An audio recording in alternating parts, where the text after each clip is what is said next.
What's up, guys? Welcome back to another video. Today I got some tips for you guys, especially if you're a delivery driver.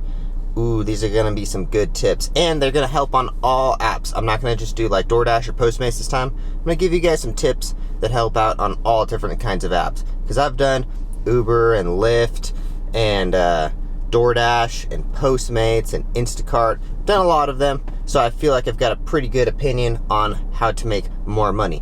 Now, if you haven't yet, make sure you guys subscribe to my channel. Got lots of tips coming your way in the future.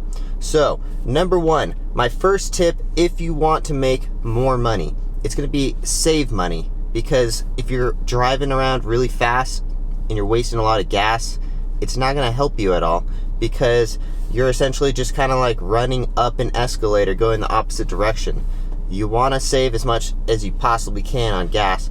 If you drive quickly, you'd be surprised how much miles per gallon you're getting compared to if you just drive normal and slow. And really, that extra like 30 seconds to a minute you might save, not really worth it for driving fast, especially if you get a speeding ticket, which is going to put you back like a day or two of delivery driving.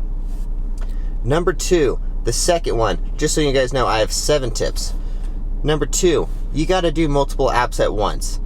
If you're not just on if you're on multiple apps, you have more chances of making more money. If you're just on DoorDash or something, you're kind of limited to what DoorDash gives you. Also, like, there's a chance like they might take you off the platform if you have like a really bad review or something. I do know a few people that have gotten removed, and it was for pretty stupid things.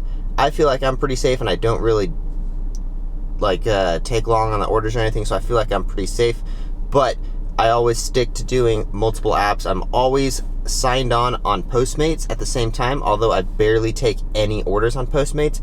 But if I'm doing a delivery for DoorDash and there's a Postmates one directly on the way, I'm definitely going to pick up that extra few dollars that it gives you. And sometimes you get good tips on Postmates, especially if it's like a higher end restaurant. I usually stay away from like fast food and stuff, because Postmates gives you just the like $3 minimum, and then you have to hope that you get a tip.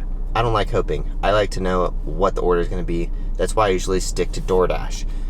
Yeah, if you can get on 4 apps like Grubhub, Ubereats, DoorDash, and Postmates, you're going to be making a lot of money, because you're going to have all these options. And the more options that are coming in, the better the better options you have to choose from. And if you have one that's on like $10 on DoorDash, you're obviously going to take that one over the $3 order on Postmates.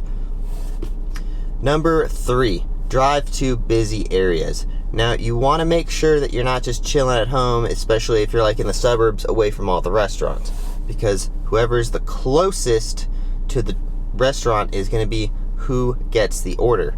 So obviously you want to drive to the area that has the most amount of restaurants that do DoorDash. Ignore the hot spots, because hot spots are pretty pointless. They just go to whatever restaurant is popping.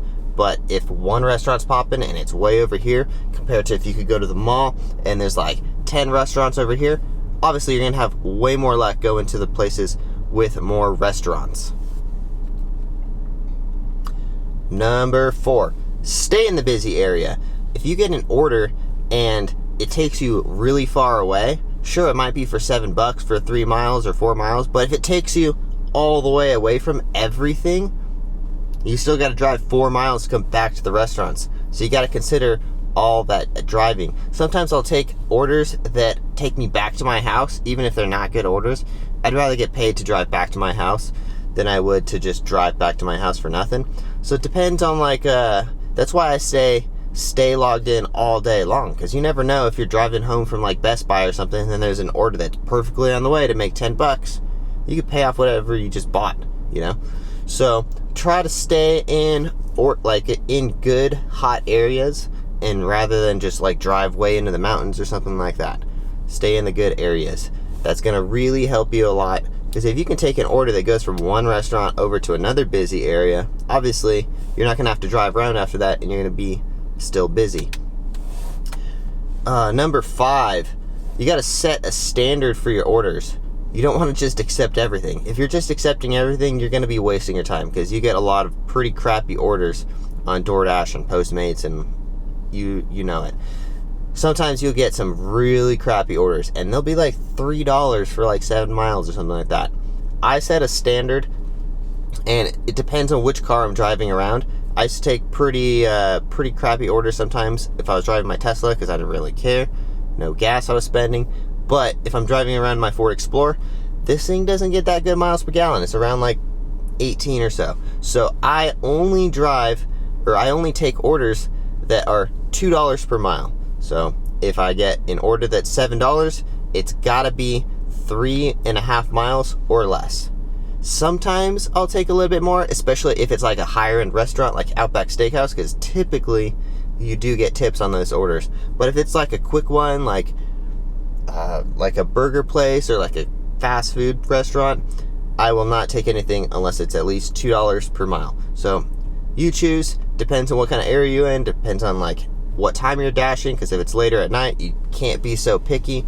But I only dash during the certain good times, which leads me to the next tip. Only dash in the like important times. You don't want to be dashing in the middle of the night. You're not going to get any good orders. Plus, it's sketchy. Some bad things could happen to you. It's just not going to be a good time. Stick to the times around, like, I dash from 11 to 2 because that's lunchtime, and then I dash from 4 to 8 depending on what I'm doing that day. But typically I always make $70, because if you add $70 up to an entire month, it's $2,000 a month, and that's what I just need to make. That pays off all my bills, and everything that I make in my business can go back into my business. Shooting for like the long-term stuff, but as long as my bills are paid, I'm good. Yeah, just dashing during like late nights and stuff, that's when sketchy stuff has happened to me, and I'm just not down for that. Plus, you just make literally like double the money. I average around like $25 an hour, especially when you're doing it in the hot times, like 4 to 8 dinner time. You're gonna make a lot more money.